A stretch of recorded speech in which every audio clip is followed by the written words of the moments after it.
পাঙ্গাস মাছের আপনার কিন্তু আসলেই লস হয় না, কিন্তু এটার প্রতি পরিচর্যা যেন এটা নিতে হবে, খাবারটা তাদের হলো মেন। আসলে আমি কিন্তু আসলে প্রবাসী ছিলাম, আসার পরেই যখন দেখলাম যেন পাশাপাশি অন্য অন্য জায়গায় পাঙ্গাস চাষ করে তারা আসলে মোটামুটি ভালো লাভবান, তখন নিজেও কিছু একটা উদ্যোগ নিলাম যেন আসলেই দেখি কিছু চেষ্টা করে দেখি, তখন নিজেও করতে শুরু করলাম। আসলে মোটামুটি আমি লাভবান।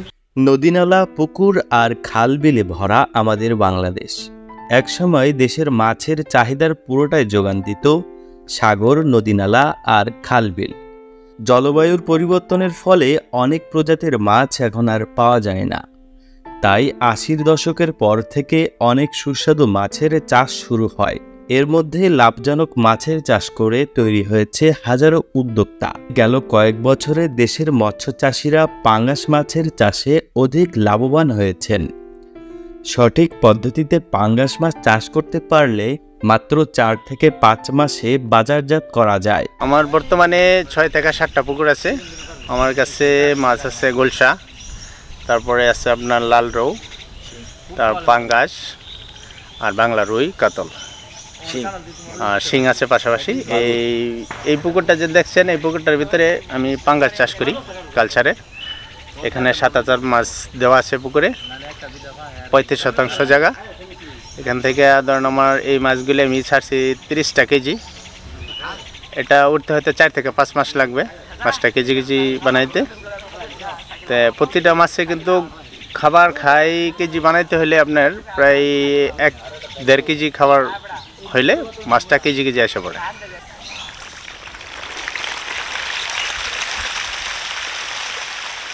পুকুরে যে মাছটা দিছি আমি হলো ৭,০০০ মাছ।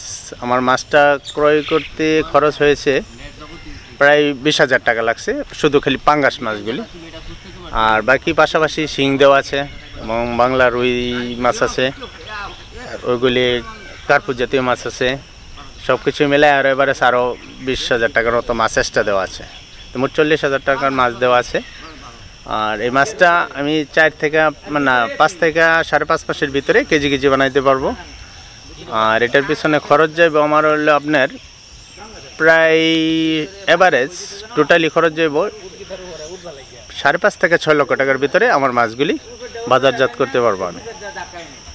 আর পাঙ্গাস আর বাংলা মাছটা তো ধরেন যেটা দেওয়া হয় সেটা হলো এক্সট্রা, এই পাঙ্গাসের খাবার দিয়ে এই মাছটা বড় হয়ে যেতেছে। শিং মাছ, রুই মাছ এগুলি পাঙ্গাস বিক্রি করার পরে আমি ওই মাছটা এক্সট্রা এটা লাভবান হিসেবে ধরতে পারবো। তো পাঙ্গাস আমি যদি টোটালি সেল করি, এটা কেজি কেজি বানায়, তারপরে আপনার প্রায় ৯ থেকে ১০ লাখ টাকার মতো বিয়ে আইব মাছগুলি, পাঙ্গাসটি বাংলা আর শিং ছাড়া। আর এক্সট্রা যদি তখন পাঙ্গাস বিক্রি পরে যদি শিং আর বাংলা মাছটি বেশি, তখন ওইখানেও প্রায় ২-২.৫ লক্ষ টাকার মতো আমি এক্সট্রা একটা আশা করতেছি, এক্সট্রা একটা ওইখানে বেনিফিট পাবো। পাঙ্গাস মাছ চাষে কিছু সাবধানতা অবলম্বন করতে হয়। পাঙ্গাস চাষের পুকুর নির্বাচন, পুকুর প্রস্তুতি ও পরিবহন ব্যবস্থা, খাদ্য প্রয়োগ, মাছ সংগ্রহ এবং বাজারজাতকরণ। এটা আমরা পুকুরটা প্রথমে শুকাই, মেশিন দিয়ে পুরা পুকুরটা শুকাই, এরা ২-৩ দিন রোদের তাপ লাগাই। তাপ লাগানোর পরে আবার মেশিন থেকে পানি ঢোকানো হয়, ঢোকানোর পরে এটাতে আপনার চুন, তারপরে আপনার পটাশ আর কিছু ওষুধ আছে, ওটা আমাদের ডাক্তারের সাথে পরামর্শ নিয়ে পরে আমরা পুকুরে এটা প্রথম প্রয়োগ করার পরে ৪-৫ দিন পরে আমরা মাছ এটাতে এনে তখন মাছটা এটার মধ্যে ছাড়ি। ছাড়ার পর থেকে ধরেন প্রত্যেক দিন ২ বেলা খাবার দিতে হয় পাঙ্গাসের। ২ বেলা খাবার না দিলে কিন্তু আবার পাঙ্গাস মাছ খাবার না দিলে কিন্তু আবার শুকাই যাব, মাছ আপনার লসের দিকে লাভের থেকে লসের বারটাই আপনার গুনতে হবে বেশি। তো ২ বেলা খাবার দিলে মাছটা ইনশাল্লাহ ৫ থেকে ৫.৫ মাসের ভিতরে আপনার কেজি কেজি আমরা বানাইতে পারবো মাছগুলি। আর রক্ষণের জন্য এই পুকুরটা প্রথমে যখন ছোটো পোনা দেওয়া তখন কিন্তু উপরে যে এরকম দেখেন এই যে জাল দেওয়া আছে, আমরা উপরে জাল দিয়ে গাঢ় করে রাখছি যাতে পাখি এরকম মাছগুলি না ধরতে পারে।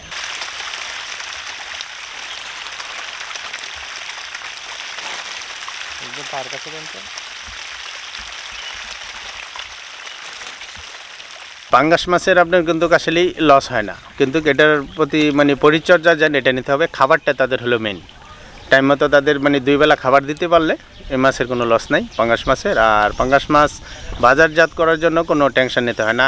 আপনি যদি চাই আমরা যে এই মাছটা আমরা বাজারজাত করবো, বাজার নেব, তো আমরা গাড়ি লোড করে ডাইরেক্ট নিয়ে যেতে পারতেছি, বাজারে দিয়ে আসি, তখন তারা আমাদের ক্যাশ পেমেন্ট করে দেয়, নগদ ক্যাশ। আর তাও যদি না হয়, আমাদের এখানে বড় বড় যারা পাঙ্গাস মাছের করে ব্যবসা করে তাদেরকে ফোন দিলেই তারা গাড়িতে মানে একদম ফুল একদিনেই লুট করে সব গাড়ি পুকুর খালি করে তারা নিয়ে যাবো একদিনেই।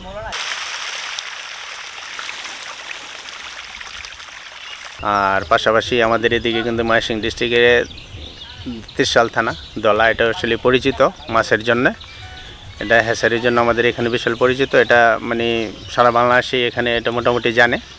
আসলে মোটামুটি ভালোই পাঙ্গাসের চাষে কোনো লস নাই, কিন্তু তাদের যেহেতু ফিড খায়, তাদেরকে খাবার খাওয়ায়, তাকে বানাইতে হয়, তাহলে এটার জন্য আসলে কিছু লস নাই। খাবারটা টাইম মতো তাদের 2 বেলা দিতে পারলে, প্রয়োগ করতে পারলেই ইনশাল্লাহ আশা করি যেন এটা কেউ লস হবে না, লাভবান হবে এটা, কারণ এটার কোনো ঝুঁকি নেই।